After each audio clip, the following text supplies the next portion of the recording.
प्रकरण 12. काव प्लॅन 2 कुरुक्षेत्र कराची. 1973. Chilli. Latin अमेरिकेतील एक देश. अध्यक्ष होते साल्वादोर आयेंदे. समाजवादी विचारांचे. देशातील उद्योगधंद्यांचे त्यांनी राष्ट्रीयीकरण केले. पाहता पाहता त्यांच्या विरोधात लोकचळवळ सुरू झाली. देशातील परिस्थिती चिघळली. ते पाहून लष्कराने त्यांची सत्ता उलथवली. आयेंदे यांना ठार मारण्यात आले. जनरल ऑगस्टो पिनोशेने सत्ता ताब्यात घेतली. 1975. बांगलादेश. अध्यक्ष मुजीब उर रहमान. जानेवारी महिन्यात त्यांनी एक पक्षीय समाजवादी सत्ता स्थापन करण्याची घोषणा केली. 6 महिन्यांनी 15 ऑगस्टच्या दिवशी त्यांच्या विरोधात लष्कराने बंड केले. निवासस्थानात घुसून त्यांच्यासह त्यांच्या कुटुंबियांची, नातेवाईकांची हत्या करण्यात आली. लष्करप्रमुख झिया उर रहमान यांनी देशाची सूत्रे हाती घेतली. 1977. पाकिस्तान. पंतप्रधान झुल्फिकार अली भुट्टो लोकशाही मार्गाने निवडून येऊन देशाचे पंतप्रधान झाल्यानंतर महत्त्वाच्या उद्योगधंद्यांचे त्यांनी राष्ट्रीयीकरण सुरू केले. त्यांनी समाजवादी अर्थव्यवस्था राबवण्याचा प्रयत्न केला आणि जमीन सुधारणा कायदे केले.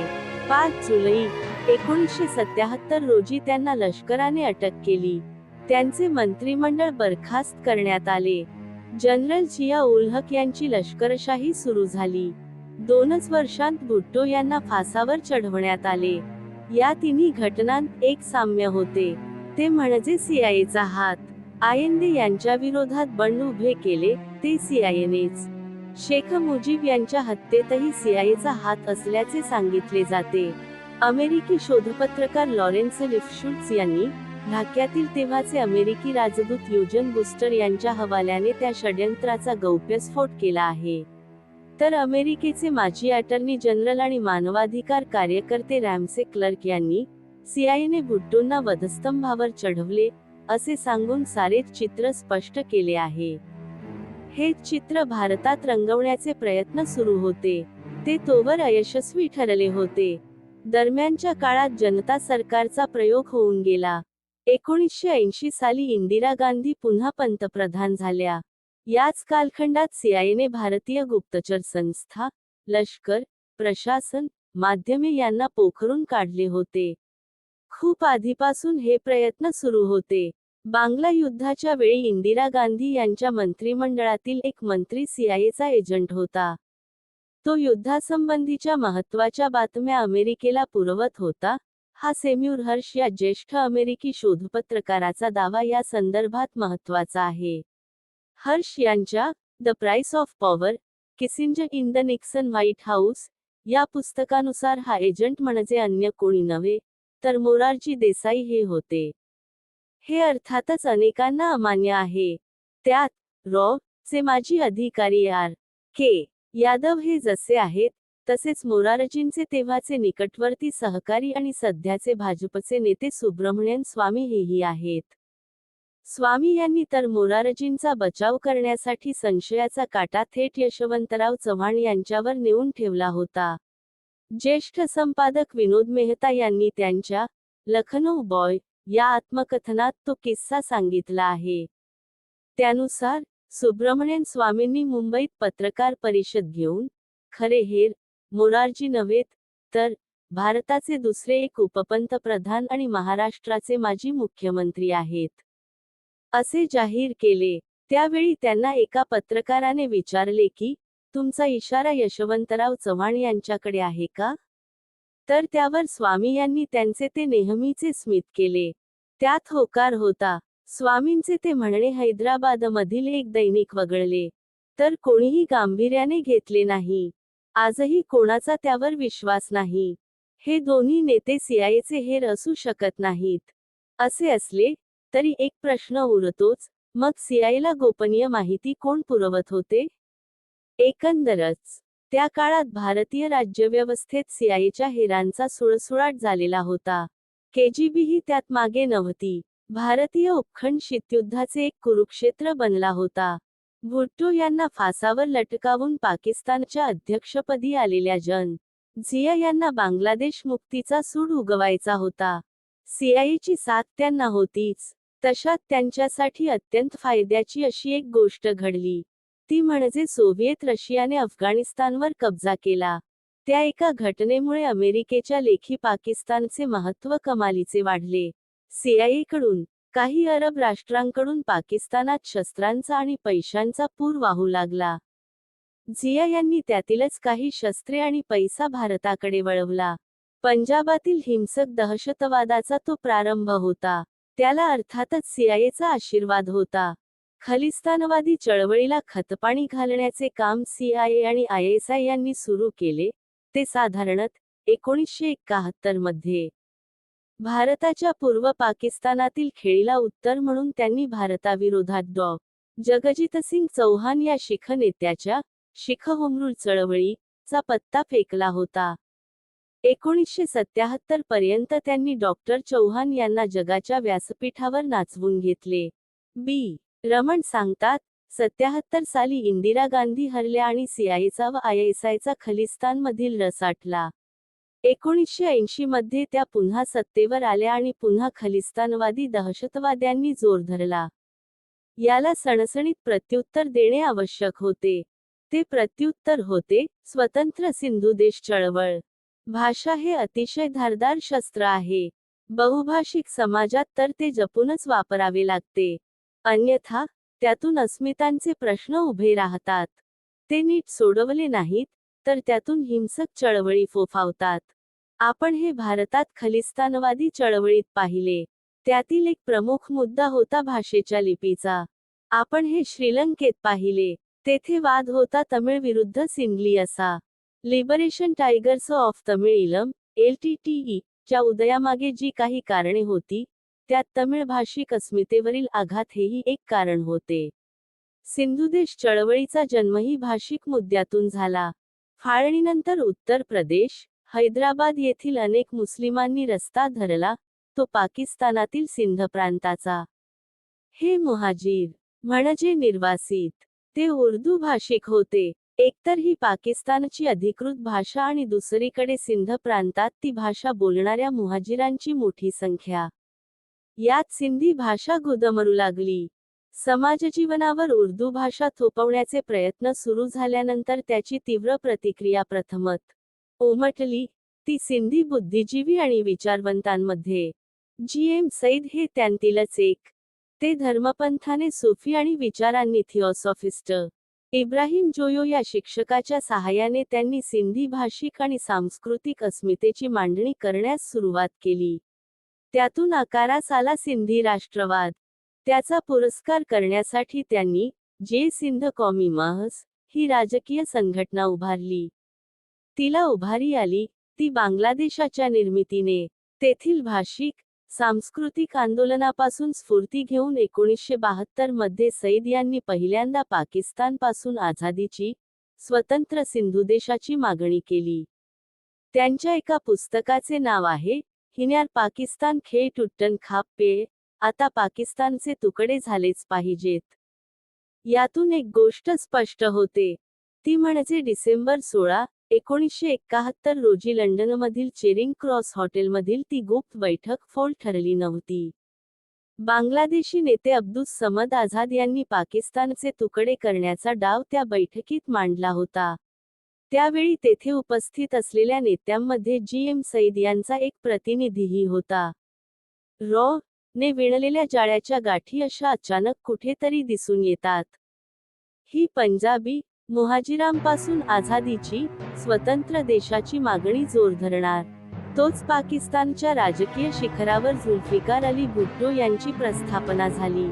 तेही सिंधी. एक सिंधी व्यक्तीच पाकिस्तानची पंतप्रधान झाली म्हटल्यावर अस्मितेच्या चळवळीचा जोरच ओसरला. परंतु पुढच्या काही वर्षातच परिस्थिती पालटली. सिंधी भुट्टोंना पंजाबी जन झिया यांनी फासावर चढवले आणि पुन्हा एकदा सिंधू राष्ट्रवादाचा आवाज मोठा होऊ लागला. कराची हे सिंधचे केंद्रस्थान. दरम्यानच्या काळात तेथे परराज्यांतील परभाषिकांचे वर्चस्व वाढू लागले होते.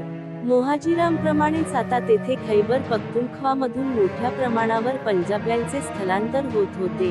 त्या विरोधात जी सिंध चळवळीने आक्रमक पवित्रा घेतला. याच काळात ने पाकिस्तानातील स्वतंत्रतावाद्यांशी संपर्क वाढवल्याचे दिसते. सिंधी चळवळीचे नेते गुपचूप भारतात येऊन जात असत. ते सोपे नव्हते. पाकिस्तानी ISIची त्यांच्यावर नजर असे, परंतु रॉ चे एजंट त्यांच्या जाण्या येण्याची व्यवस्था करत. येथे ते इंदिरा गांधी, काव तसेच रॉ चे तेव्हाचे प्रमुख कॅरी सक्सेना यांना भेटत. याच काळात पाकिस्तानच्या अंतर्गत परिस्थितीसमोर हळूहळू बिकट आव्हाने उभी राहू लागली होती. कराचीतील कायदा आणि सुव्यवस्था धोक्यात आली होती. त्यामागचा परकी हात लपून राहणे शक्य नव्हते. त्याला शह देण्यासाठी ISI आणि जनरल झिया यांनी एक राजकीय खेळी केली. अल्ताफ हुसेन हे ऑल इंडिया मुहाजिर स्टुडंट ऑर्गनायझेशन या लढाऊ विद्यार्थी संघटनेचे नेते. ते तेव्हा लंडनमध्ये राहत होते. त्यांना पाकिस्तानात आणण्यात आले आणि त्यांच्या संघटनेचे रूपांतर मोहिजीर कौमी मूव्हमेंट MQM या संघटनेत करण्यात आले. ही 1984 मधील घटना. पाहता पाहता या संघटनेने कराचीवर कब्जा केला. कराचीतील गल्लोगल्ली संघटनेच्या शाखा तयार झाल्या. खंडणीखोरी, हाणामारी, गद्दारा चे खून हा राजकीय कार्यक्रम झाला. अल्ताफ हुसेन मुहाजिर हृदय सम्राट बनले. त्यांच्या बोटाच्या एका इशाऱ्यास रशी कराची बंद होऊ लागली. त्यांच्या विचारांचे सोने लुटण्यासाठी, त्याचे धडाकेबाज भाषण ऐकण्यासाठी लाखोंची गर्दी होऊ लागली. या संघटनेचा प्रभाव एवढा होता की सिंधमधील जवळजवळ प्रत्येक पक्षाला असे वाटत होते की आपला खात्मा करण्यासाठी झिया यांनी MQMचे भूत उभे केले आहे. यात गंमत अशी की जन झिया हे पाकिस्तानाचे पुरते इस्लामीकरण करत असताना अल्ताफ हुसेन यांचा पक्ष मात्र डावी राजकीय विचारधारा घेऊन उभा राहिला होता. त्यामुळे या पक्षाचे पाकिस्तानातील मुख्य राजकीय प्रवाहाशी पटणे शक्यच नव्हते. रॉ ने त्याचा फायदा घेतला नसता तरच नवल. आज पाकिस्तानात अल्ताफ हुसेन यांची ओळख आहे ती रॉ चा एजंट आणि देशाचा गद्दार अशीच. याला प्रामुख्याने कारणीभूत आहे 1992चा जिनापूर प्लॅन. सिंध प्रांतात एकीकडे स्वतंत्र सिंधुदेशची मागणी होत होती. सिंधू राष्ट्रवाद्यांच्या दहशतवादी संघटना उदयाला आल्या होत्या. त्याचवेळी मुहाजिर हे सिंधपासून स्वातंत्र्याची, स्वतंत्र मुहाजिर सुभ्याची मागणी करत होते. सिंधला पाकिस्तानपासून आझादी हवी होती आणि मुहाजिरांना सिंधपासून असे हे त्रांगडे होते. त्यातून सिंधी विरुद्ध मुहाजिर अशा दंगली होत होत्या. बॉम्बस्फोट, गोळीबार होत होते. एकमेकांच्या कार्यकर्त्यांचे हत्यासत्र सुरू होते. सिंधमधील राजकारण अक्षरश सडले होते. 1988 मध्ये बेनझीर भुट्टो यांची पाकिस्तान पीपल्स पार्टी सत्तेवर आली. पाकिस्तानला पहिल्या महिला पंतप्रधान लाभल्या. या सरकारला MQMचा पाठिंबा होता. त्या दोन पक्षांचा 59 कलमी करार झाला होता. पण सत्तेवर येताच बेनझीर यांनी त्याकडे दुर्लक्ष केले. त्या सिंधी म्हणून त्या मुहाजिरांच्या भल्याकडे लक्ष देत नाहीत, अशी भावना मुहाजिरांमध्ये निर्माण झाली आणि त्यातून PPP व MQM यांच्या विद्यार्थी संघटनांमध्ये संघर्ष निर्माण झाला. कराची आणि हैदराबाद ही दोन्ही शहरे पेटली. अखेर मे 1990 मध्ये बेनझीर यांनी त्या दोन्ही शहरांतील दंगली काबूत आणण्यासाठी लष्कराला पाचारण केले. त्यानंतर ऑगस्टमध्ये बेनझीर यांचीच सत्ता गेली. अध्यक्ष गुलाम इसाक खान यांनी त्यांचे सरकार बरखास्त केले आणि नवाज शरीफ यांची पंतप्रधान म्हणून कारकीर्द सुरू झाली. अल्ताफ हुसेन यांनी मुहाजिरांच्या प्रश्नांवरून शरीफ यांनाही विरोध सुरू केला. आता शरीफ यांच्यासाठी अल्ताफ हुसेन यांना लगाम घालणे गरजेचे झाले होते. याचे एक कारण म्हणजे अल्ताफ हुसेन यांचे बेभरवशाचे राजकारण. त्यांच्या पक्षाच्या हिंसक कारवाया, वेळोवेळी ते पुकारत असलेले बंद, यामुळे कराची बंदरातील उलाढालीवर झालेला परिणाम. कराचीतील अशांततेमुळे, बंदरातील मुहाजिरांच्या सततच्या संपामुळे अनेक आंतरराष्ट्रीय जहाज कंपन्यांनी कराची बंदराकडे पाठ फिरवली होती.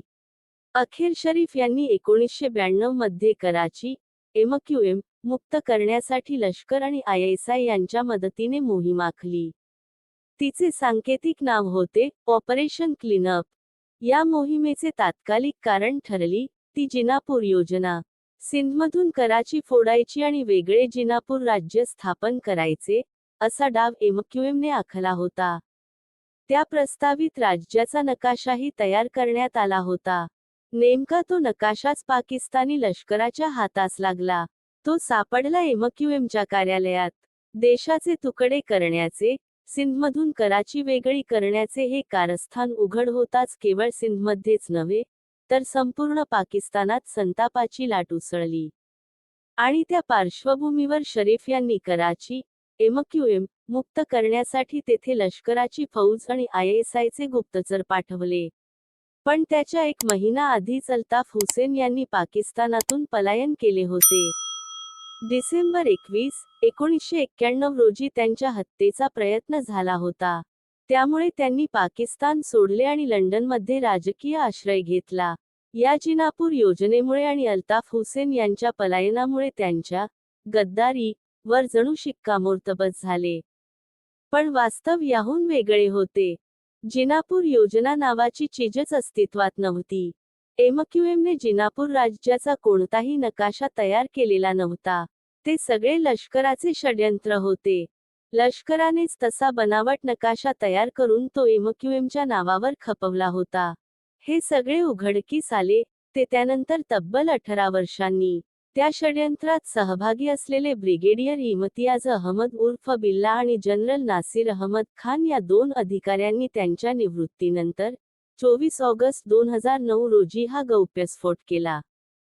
पण याचा अर्थ अल्ताफ हुसेन हे पाकिस्तानविरोधात कारवाया करत नव्हते का? सर्वात महत्त्वाचे म्हणजे ते चे एजंट नव्हते का? असतील तर त्यांना ने कधी गळाशी लावले होते? या प्रश्नांची उत्तरे आपल्याला मिळतात ती लंडनमधील मुत्तहिदा, पूर्वीची मुहाजिर कौमी मूव्हमेंटचा एक वरिष्ठ कार्यकर्ता तारिक मीर याने लंडन पोलिसांना दिलेल्या जबानीतून. अल्ताफ हुसेन यांनी ब्रिटनमध्ये राजकीय आश्रय घेतला असला तरी ते तेथून कराचीवर राज्य करत होते. लंडनच्या वायव्येस असलेल्या एजवेअरमध्ये त्यांनी पक्षाचे मुख्यालय स्थापन केले होते. याच कार्यालयावर 2012च्या डिसेंबर महिन्यात लंडन पोलिसांनी छापा टाकला होता. आरोप होता मनी लॉन्ड्रिंगचा, अवैध मार्गाने मिळविलेले काळे धन पांढरे केल्याचा. यानंतर जून 2013 मध्ये अल्ताफ यांच्या निवासस्थानावरही पोलिसांनी छापा टाकला. त्यावेळी त्यांच्या घरातून 4 लाख पाऊंड एवढी रक्कम जप्त करण्यात आली. त्या प्रकरणी 3 जून 2014 रोजी त्यांना अटकही करण्यात आली होती. काही तासांत जामिनावर ते सुटले. परंतु तोवर इकडे कराचीमध्ये हलकल्लोळ माजला होता. एमक्यूएमच्या समर्थकांनी ते शहर बंद पाडले होते. या आरोपातून पुढे न्यायालयाने त्यांना मुक्त केले. परंतु त्या चौकशीदरम्यान तारिक मीर या कार्यकर्त्याकडून पोलिसांच्या हाती जी माहिती लागली ती धक्कादायक होती. ती माहिती होती एमक्यूएम आणि यांच्यातील संबंधांची. गुप्तहेर संस्थांची कामाची रीतही यातून उघड होते. 30 मे 2012 रोजी, म्हणजे एमक्यूएमच्या कार्यालयावरील छाप्यानंतर 5 महिन्यांनी एजवेअर पोलीस ठाण्यात मीर यांची जबानी नोंदवून घेण्यात आली. त्यात त्यांनी सांगितले, हुसेन, यांना भारताकडून पैसे मिळत असत. साधारणत 1994 मध्ये हे पैसे मिळण्यास सुरुवात झाली. ही रक्कमही कमी नव्हती. दरवर्षी 8 लाख पाऊंड एवढा निधी दिला जात होता. तोही रोकड स्वरूपात. सुरुवातीला ते पैसे कुरिअरने ब्रिटनमध्ये पाठवले जात. पण नंतर ब्रिटनमध्ये रोकड आणण्यावर 1 लाखाची मर्यादा घालण्यात आली. तेव्हा मग ते वेगळ्या मार्गाने, तेथील व्यावसायिकांच्या माध्यमातून पोहोचते केले जात. त्या षड्यंत्रात सहभागी असलेले ब्रिगेडियर इम्तियाज अहमद उर्फ बिल्ला आणि जनरल नासिर अहमद खान या 2 अधिकाऱ्यांनी त्यांच्या निवृत्तीनंतर 24 ऑगस्ट 2009 रोजी हा गौप्यस्फोट केला. पण याचा अर्थ अल्ताफ हुसेन हे पाकिस्तानविरोधात कारवाया करत नव्हते का? सर्वात महत्त्वाचे म्हणजे ते चे एजंट नव्हते का? असतील तर त्यांना ने कधी गळाशी लावले होते? या प्रश्नांची उत्तरे आपल्याला मिळतात ती लंडनमधील मुत्तहिदा, पूर्वीची मुहाजिर कौमी मूव्हमेंटचा एक वरिष्ठ कार्यकर्ता तारिक मीर याने लंडन पोलिसांना दिलेल्या जबानीतून अल्ताफ हुसेन यांनी ब्रिटनमध्ये राजकीय आश्रय घेतला असला तरी ते तेथून कराचीवर राज्य करत होते. लंडनच्या वायव्येस असलेल्या एजवेअरमध्ये त्यांनी पक्षाचे मुख्यालय स्थापन केले होते. याच कार्यालयावर 2012 च्या डिसेंबर महिन्यात लंडन पोलिसांनी छापा टाकला होता. आरोप होता मनी लॉन्ड्रिंगचा, अवैध मार्गाने मिळविलेले काळे धन पांढरे केल्याचा. यानंतर जून 2013 मध्ये अल्ताफ यांच्या निवासस्थानावरही पोलिसांनी छापा टाकला. त्यावेळी त्यांच्या घरातून 4 लाख पाऊंड एवढी रक्कम जप्त करण्यात आली.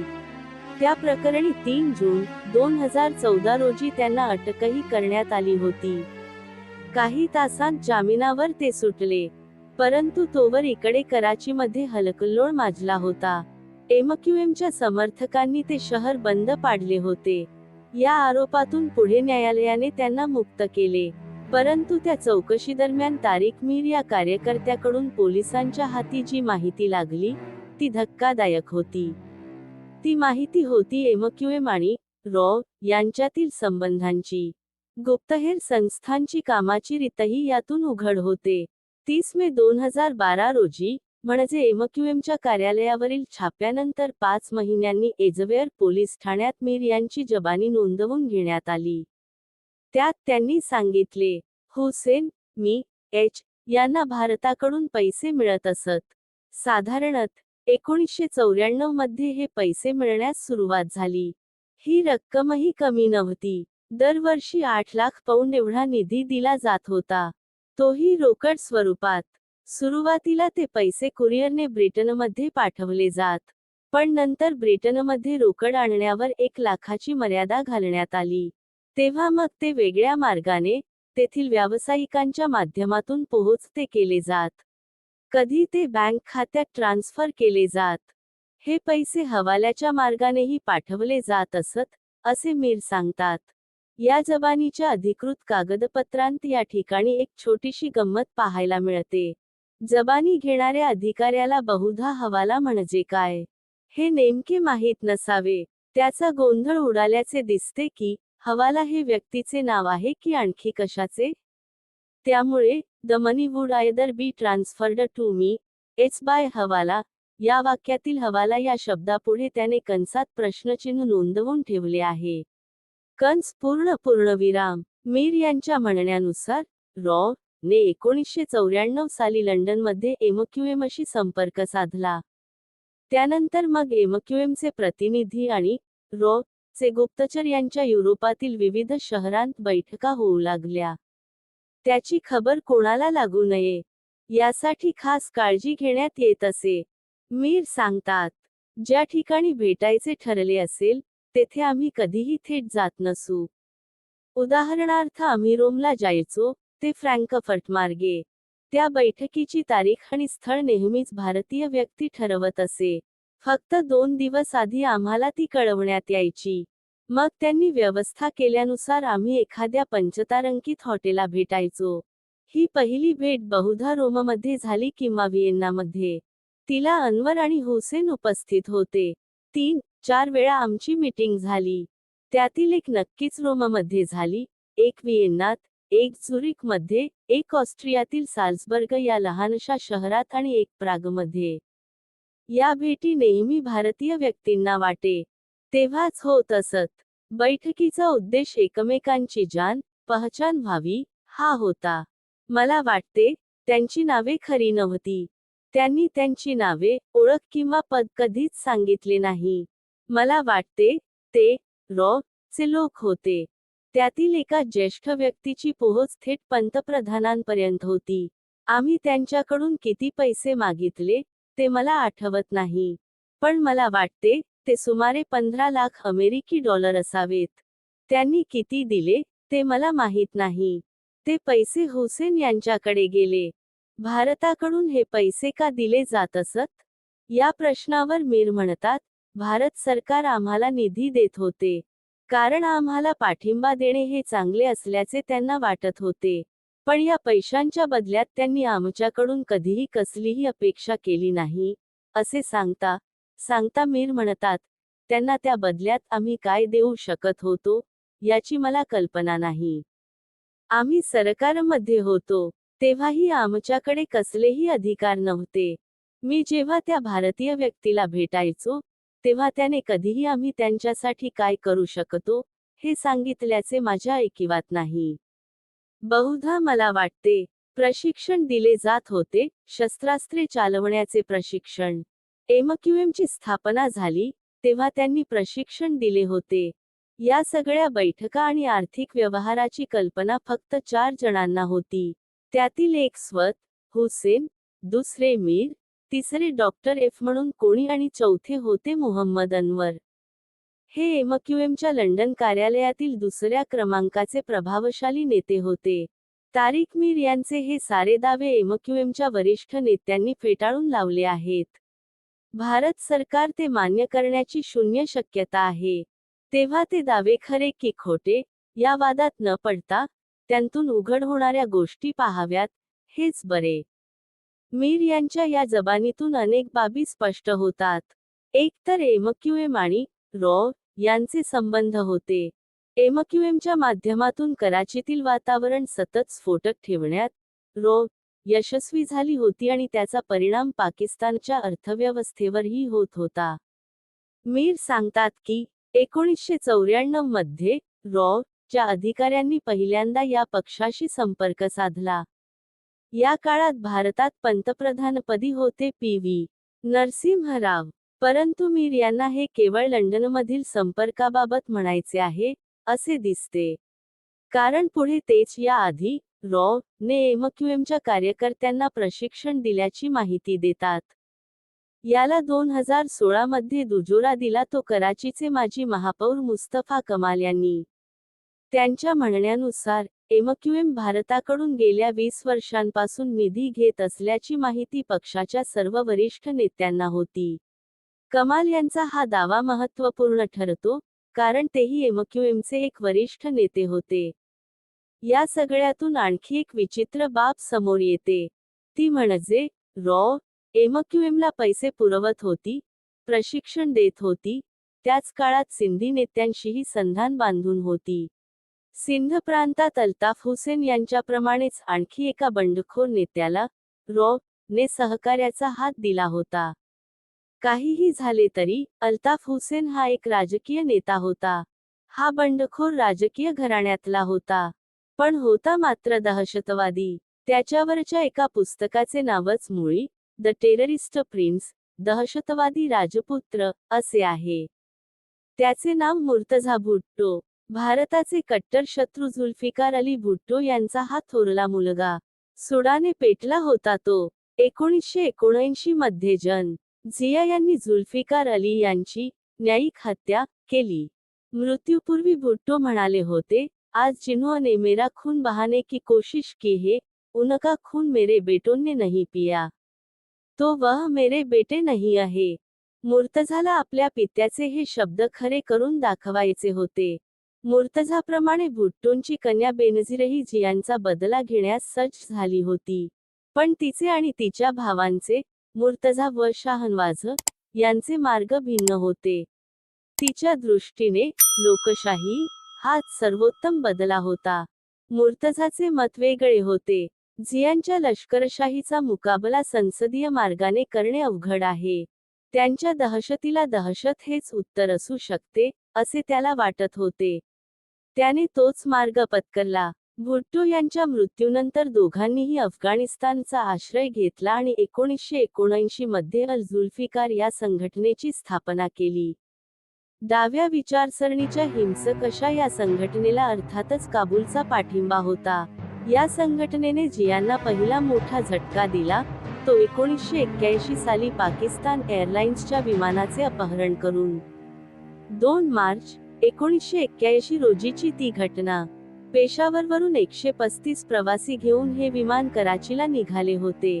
वाटेतच मुर्तझाचा जवळचा साथीदार सलामुल्लाह टिपो आणि अन्य 3 दहशतवादी यांनी त्याचे अपहरण केले. ते विमान काबूलला नेण्यात आले. पाकिस्तान पीपल्स पार्टीच्या आणि डाव्या विचारसरणीच्या 55 कार्यकर्त्यांची सुटका करावी अशी त्यांची मागणी होती. त्याला झिया सरकारने अर्थातच नकार दिला. 13 दिवस ते नाट्य चालले. अखेर त्या विमानातील एका प्रवाशाला, मेजर तारिक रहीम यांना अपहरणकर्त्यांनी गोळ्या घातल्या आणि त्यांना विमानातून खाली फेकून दिले. रक्तस्रावाने मृत्यू पावले. ते पाहून झिया सरकार झुकले आणि त्यांनी अल जुल्फिकारच्या मागण्या मान्य केल्या. बहुधा या यशस्वी अपहरणामुळे च्या नजरेत मुर्तझा आले असावेत.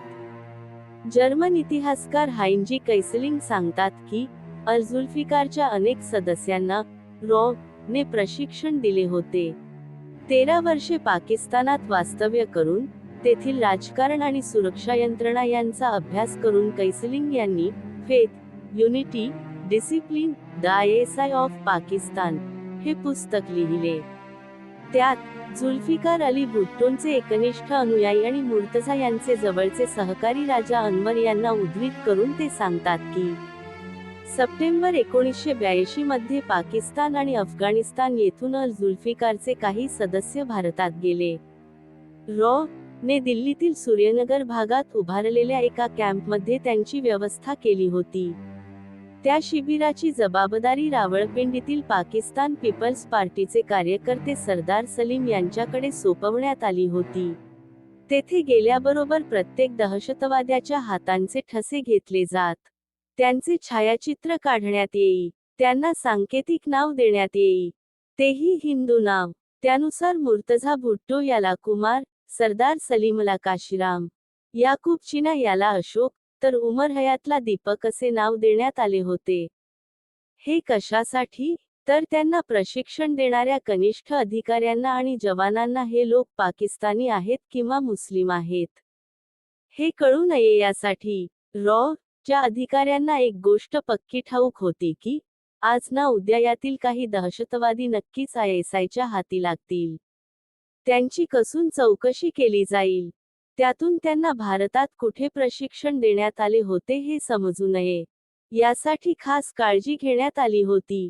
प्रशिक्षणाचे ठिकाण त्यांच्यापासून गुप्त ठेवण्यात आले होते. त्यासाठी त्यांनी दिल्लीतून खास हेलिकॉप्टरने प्रशिक्षण शिबिरात नेण्यात आले. त्यामुळे त्यांना एवढेच समजले की कुठल्या तरी पहाई इलाख्यात आपल्याला शस्त्रास्त्रांचे, दहशतवादी कारवायांचे शिक्षण देण्यात येत आहे. वस्तुत हे शिबिर होते भुजमध्ये. तेथे त्यांचे प्रशिक्षण पूर्ण झाले की त्यांना पुन्हा सूर्यनगरमध्ये आणण्यात येई. तेथून चार जणांच्या गटाने त्यांना पाकिस्तानात घुसवले जाई. राजा अनवर यांच्या म्हणण्यानुसार अल जुल्फिकारच्या सगळ्या कारवायांवर देखरेख आणि नियंत्रण होते च्या चावला नावाच्या अधिकाऱ्याचे. ने प्रशिक्षित केलेल्या या दहशतवाद्यांनी पाकिस्तानात अगदी कहर माजवला होता. 2दा तर त्यांनी झिया यांच्या हत्येचाच प्रयत्न केला होता. ते फसले नसते तर पंजाबमधील खलिस्तानी चळवळ एवढी चिघळली नसती. पाकिस्तानचे लष्कर शहाजन झिया यांनी पंजाबमध्ये दहशतवादाचा जो नंगानाच सुरू केला होता, त्याला जशास तसे प्रत्युत्तर देण्याचे धोरण इंदिरा गांधी, त्यांचे परराष्ट्र मंत्रालय आणि यांनी आखले होते. हे भारत सरकार कधीही मान्य करू शकणार नाही, करणार नाही. मधून निवृत्त झालेले अधिकारीही त्याबाबत बोलतात. ते राजकीय मुत्सद्यांच्या भाषेतच, परंतु त्यांच्या लेखनातील काही सूचक वाक्यांबरोबरच तेव्हाच्या काही घडामोडींतून आपणास त्या धोरणांतर्गत नेमके काय केले जात होते याची माहिती मिळू शकते. भारत सरकारच्या पातळीवरून पाकिस्तानातील स्वतंत्रतावादी चळवळींना कशा प्रकारे खतपाणी घालण्यात येत होते याचे एक उदाहरण सापडते. ते पाकिस्तानातील MRD या चळवळीच्या कालखंडामध्ये. सिंध हा जुल्फिकार अली भुट्टो यांच्या पाकिस्तान पीपल्स पार्टीचा बालेकिल्ला. झिया यांनी भुट्टो यांना फासावर चढवल्यानंतर तो प्रांत धगधगत होता. झिया यांना सत्तेवरून खेचणे हे भुट्टो यांची पत्नी बेगम नुसरत आणि कन्या बेनझीर यांचे एकमेव लक्ष्य बनले होते. त्या दृष्टीने त्यांनी 1981 मध्ये विविध विरोधी पक्षांची आघाडी स्थापन करून लोकशाहीच्या पुनर्स्थापनेची चळवळ movement for restoration of democracy MRD सुरू केली. ऑगस्ट 14, 1983 रोजी पाकिस्तानच्या स्वातंत्र्य दिनाच्या मुहूर्तावर एमआरडीने देशव्यापी लढ्याचा बिगुल फुंकला. पाहता पाहता संपूर्ण सिंध प्रांत पेटला. यात सुरुवातीला बलूच संघटना सामील नव्हत्या, पण नंतर त्यांतील पाकिस्तान नॅशनल पार्टी ही एक महत्त्वाची संघटना या लढ्यात उतरली. तरीही अद्याप सरहद्द गांधी खान अब्दुल गफार खान उर्फ बाशा खान या आंदोलनापासून दूर होते. एवढेच नव्हे, तर या आंदोलनात सामील न होण्याचे आवाहन त्यांनी आपल्या समर्थकांना केले होते. त्यावेळी त्यांचे पुत्र खान अब्दुल वली खान हे लंडनमध्ये होते. आपल्या देशात एवढे मोठे आंदोलन पेटल्याचे समजताच वली खान यांची पत्नी बेगम नसीम वली खान या तातडीने पाकिस्तानात परतल्या. येथे येताच त्यांनी आपल्या सासऱ्यांना बाजूला सारले. एमआरडीची सूत्रे आपल्या हाती घेतली आणि ऑगस्ट 18 रोजी पेशावरमध्ये सरकारविरोधी मोर्चा काढण्याची घोषणा केली. पण मोर्चाच्या आदल्याच दिवशी त्यांना जिया यांच्या पोलिसांनी अटक केली. त्याने संतापलेल्या बाशा खान यांनी आपल्या अनुयायांना आंदोलनात उतरण्याची हाक दिली. तेव्हा जिया यांनी त्यांना नजरकैदेत ठेवले. बेगम नसीम वली खान यांच्यामुळे आतापर्यंत कराची आणि सिंध प्रांतातच धगधगत असलेल्या या आंदोलनाचे लोण बाहेरही पसरले. येथे प्रश्न असा पडतो की, बाशा खान यांचा विरोध असतानाही त्या जियाविरोधी आंदोलनात का उतरल्या? येथे येताच त्यांनी बाशा खान यांच्यासारख्या बुजुर्ग नेत्याला बाजूला सारून राजकारणाची सूत्रे आपल्या हाती कोणत्या बळावर घेतली? या प्रश्नांची उत्तरे तेव्हाच्या स्थानिक राजकारणातून कदाचित देता येतील. ती इतिहासाच्या पुस्तकात नोंदवली जातील. परंतु त्याला असलेला एक पातळसा पदर मात्र तसाच दुर्लक्षित राहील. तो पदर आहे वली खान आणि यांच्यातील संबंधाचा. हेही उघड झालेले आहे. या आझाद यांचे शी संबंध होते. ही सर्व समीकरणे जुळवली तर यातून एक वेगळेच उत्तर येते. आणि त्या उत्तराशी तेव्हाचा आणखी एक संदर्भ घट जुळतो. तो संदर्भ आहे इंदिरा गांधी सरकारने तेव्हा जाहीररित्या घेतलेल्या भूमिकेचा. ऑगस्ट 25, 1983 रोजी भारताचे परराष्ट्र मंत्री पी.व्ही. नरसिंहराव यांनी लोकसभेत, तर अर्थमंत्री प्रणब मुखर्जी यांनी राज्यसभेत एक निवेदन केले. त्यात पाकिस्तानात लोकशाहीची पुनर्स्थापना करण्यात यावी, अशी जोरदार मागणी करण्यात आली. अटकेत असलेल्या बाशा खान यांच्या प्रकृतीबद्दलची चिंताही त्यात व्यक्त करण्यात आली होती. आणि पाकिस्तानच्या अंतर्गत बाबींमध्ये भारत हस्तक्षेप करू इच्छित नाही, अशी जोडही त्याला देण्यात आली होती. त्याच्या दुसऱ्याच दिवशी इंदिरा गांधी यांनी काँग्रेस संसदीय गटाच्या बैठकीत हीच भूमिका मांडली.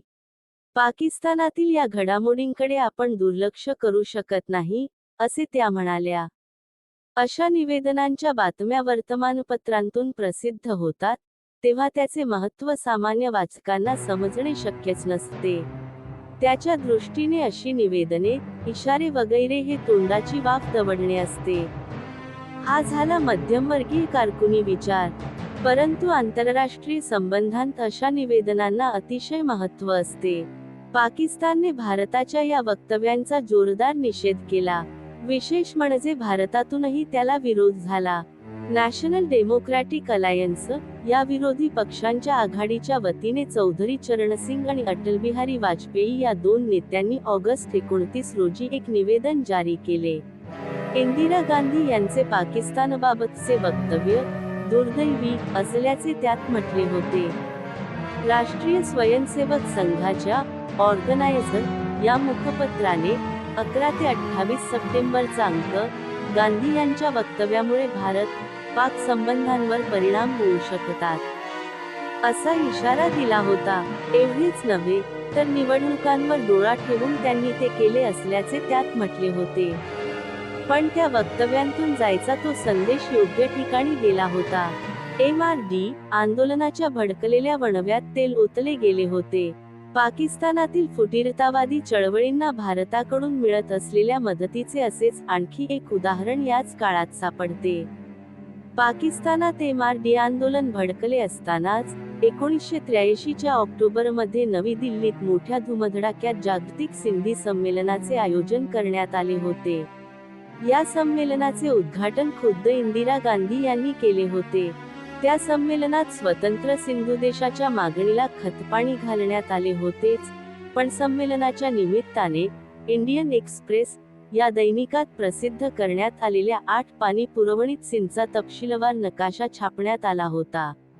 हा भारताकडून करण्यात येत असलेल्या चा एक भाग.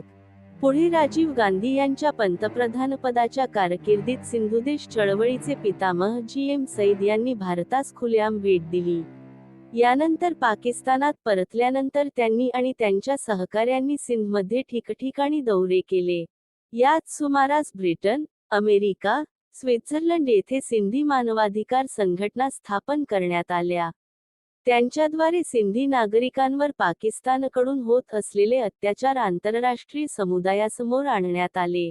याशिवाय मुंबई आणि जम्मू येथून सिंध सुजाग, सिंध राईज, सिंध परचम, संगत अशा प्रकारची मासिके, पत्रके मोठ्या प्रमाणावर छापून ती सिंधमध्ये पाठवण्यात येत असल्याचे आरोपही तेव्हा पाकिस्तानी माध्यमांतून करण्यात येत होते. बांगलादेश मुक्तीसंग्रामाच्या वेळी आणि इंदिरा गांधी यांनी पाकिस्तानविरोधात अशाच प्रकारचे सायबॉर सुरू केले होते. एकंदर रामेश्वर नाथ काव यांचा प्लॅन इंदिरा गांधी यांच्यानंतरही मोरारजी, इंदरकुमार गुजराल अशांचा अपवाद सोडला तर बाकीच्या पंतप्रधानांनी सुरू ठेवला होता. पण हा तो पाकिस्तानी थिंक टँकमधील विश्लेषक, अभ्यासक, पत्रकार आणि सामान्य ब्लॉगर यांच्यात चघळला जात असलेला 240 पानांचा काव प्लॅन होता का? मुळात ही अशी योजना कधी शब्दबद्ध करण्यात आली होती की काय, हे अज्ञात आहे. पाकिस्तानी अभ्यासकांना म्हणे त्याची माहिती च्या खुल्या करण्यात आलेल्या गोपनीय कागदपत्रांतून मिळाली. पण अशी खुली केलेली कागदपत्रे भारतात अजून तरी कोणाच्या दृष्टीस पडली नाहीत, हे नवलच म्हणावे लागेल. एक मात्र खरे की काव प्लॅन लिहिला गेला असो वा नसो, ने पाकिस्तानचा नकाशा बदलण्याचा चंग बांधला होता. त्या योजनेस बांगलादेश निर्मितीनंतर अद्याप यश आलेले नाही. पण हेही तेवढेच खरे की पाकिस्तानने पंजाब आणि काश्मीर येथे सुरू केलेल्या छुप्या युद्धाला तशाच पद्धतीने भारताने जबाब दिलेला आहे. त्या नवनव्या जखमांनी पाकिस्तान रोज भळभळत आहे.